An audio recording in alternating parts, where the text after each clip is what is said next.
వాణ్ణి నిన్ను ఇద్దరిని కలిపి ఇంత పెద్ద కత్తితో చేస్తానంతే. నన్ను కావాలంటే నీ ఇష్టం వచ్చినట్టే ఎంతైనా బాదుకో, కానీ అవసరానికి హెల్ప్ చేసిన మాస్టర్ గారిని ఏదన్నా అంటే నేను తట్టుకోలేను. ఆయన మన ఇంటి సాయిబాబా. మన ఇంటి సాయిబాబానా? ఆఫ్టర్ ఆల్ ఆ పంతులు గారు ఇచ్చిన 2000 రూపాయలు మంత్లీ నా మందు ఖర్చుకు చాలదు. వాడే నీకు సాయిబాబా అయితే మరి 10 సంవత్సరాలు ఫుడ్ పెట్టి 4 పిల్లలకి తల్లి వరం ఇచ్చిన నేనేమవ్వాలి?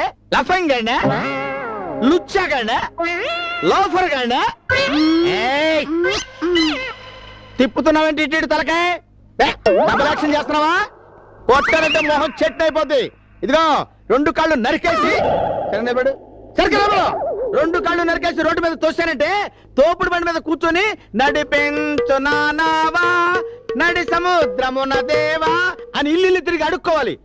ఇంకోసారి ఆ పంతులు గారి మ్యాటర్ ని బుర్రలోకి వచ్చిందంటే గుర్తుందిగా మన ఛాయిస్.